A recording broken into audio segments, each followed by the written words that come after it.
What's up, guys? Jinx here. We've been doing this thing called Numbers on the Board, where we look at new or rising artists and highlight their impressive stats.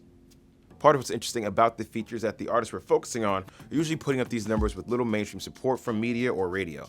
These are artists with dedicated, self-sustaining followings who connect with fans online and at shows. Their fans are not passive ones who just listen to what major websites, magazines, or radio stations are choosing to promote. For our latest installment of Numbers on the Board, we wanted to focus on New Jersey-born Atlanta-based rapper Russ.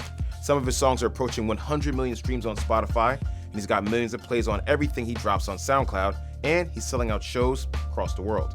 Here's What They Want, one of his most popular songs on Spotify with over 95 million streams. Got the chick, I call it Lola. She feel like the ocean, like to drink and smoke some Doja. And I feel like smoking, plus she good at charming cobras. I feel like I'm chosen. And still, a lot of casual music fans don't know who Russ is.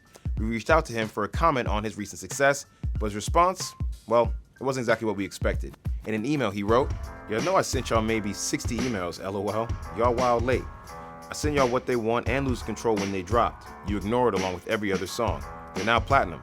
Kinda bad look on y'all's part. Sent from my iPhone." He followed up with, "Just some of the emails I sent y'all, lol. My quote is, blogs don't matter. Have a good day." Along with screenshots of the emails that he sent us. Okay, it sucks getting an email like this because we listen to dozens of submissions every day and we discover a lot of music that way. Still, you can't cover it all. But the more interesting thing here is that Russ has a point. Blogs don't matter like they used to. I know it sounds crazy because, look, right? But in early to mid 2000s, blogs were becoming the new radio stations and new A&Rs. It was an exciting time, and artists started to realize that they no longer needed labels, major media outlets, and radio stations to find their audience. Blog coverage lifted countless independent artists into the spotlight, and their collective support could make an artist internet famous, which was often the first step to bigger things like label deals, management opportunities, and music industry connections.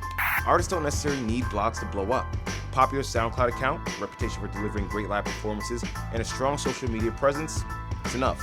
We've seen it time and time again in the last 5 or so years.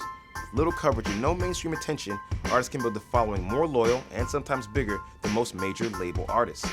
And now here we are in 2017, and artists like Russ can outperform established acts without heavy blog support or radio play.